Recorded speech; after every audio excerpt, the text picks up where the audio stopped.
the first strike of the hammer.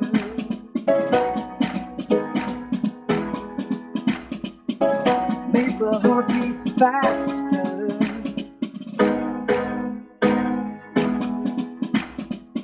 The rat-tat to remind me that there was something behind me. You can hear them. Thank you for tuning in to Channel 57. For years, women have been struggling for their social and economic rights in the Middle East. During the 20th century, the role of women have changed in Iran. In 1925, Reza Shah Pahlavi took power. Under his rule, Iran became more modernized. He issued a law to force women in Iran to wear more westernized clothing. A few years later, another law was introduced that banned the chador.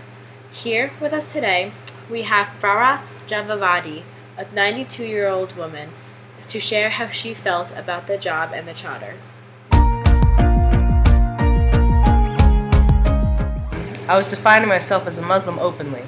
I was no longer worrying about what people thought, and instead just trying to do the right thing. I had started to carve out that new place where I belonged, and I felt real peace for the first time. It is amazing how you think you know what peace is, and then when it really comes to you, you realize what turmoil was within you. When I put on hijab, I knew who I was, finally. It was just a piece of cloth, some say, but it symbolizes a great deal. When anyone looks at a lady in hijab, they think something. They may think of piety, or evil, or oppression, or peace. Even if they do not know that the hijab is a mark of a Muslim woman, it still symbolizes something to them, perhaps because it is different, or perhaps because it is more than just a piece of cloth. I have seen ladies who wear hijab, but just can't seem to help letting some of their hair show, or their neck, or whatever, and I never understood it. I never understood why they could make that step to put it on, but just couldn't put it on all the way. I figured the reaction they got from the non-Muslims was the same either way. I imagined that they didn't feel good about being Muslim and were struggling internally between Western culture and Islam.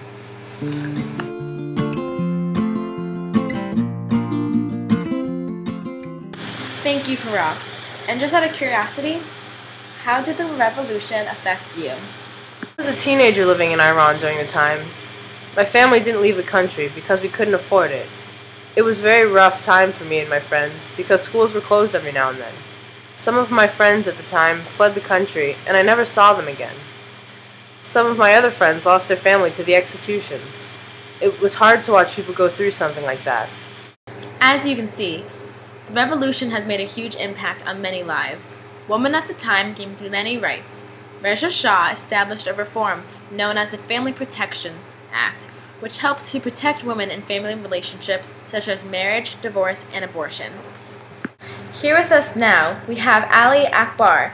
Talk to us about how the Family Protection Act helped her. Kayla, first off, I would like to tell you my life story. My mother, who is my hero, was attacked and raped by the man who was supposedly my father. She was forced into marriage with him, and because women didn't have the power, she couldn't get out of it. There was nothing she could do. As I grew older, that man abused me as well. It wasn't until the Family Protection Act was made that my mother and I were able to leave him. If it wasn't for that act, I don't know if my mother and I would still be here. Wow, thank you for sharing that with us. And how did the revolution affect you? When the revolution occurred, I was about 5. Before then, we lived freely. I was forced to go to boarding school in France. It was hard not to see my mother for 6 years, and my siblings for 18.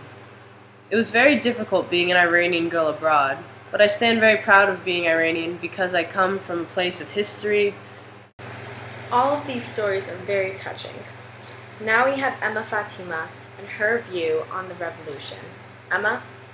The Iranian Revolution was a sad case of the failure of a nation in securing itself a prosperous future. The Shah was genuinely hated for his dictatorial style, and Ayatollah Khomeini was a genuine national hero promising freedom and democracy, so much that very few people noticed the anti-democratic nature of the latter's already published manifesto.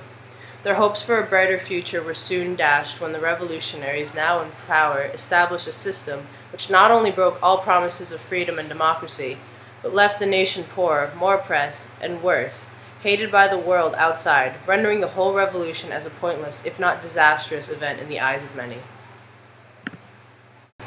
Well, there you go, folks. 3 different views from 3 different women. As you heard, the revolution affected all of them equally, no matter where they were or how old they were. So thank you for watching and have a good night.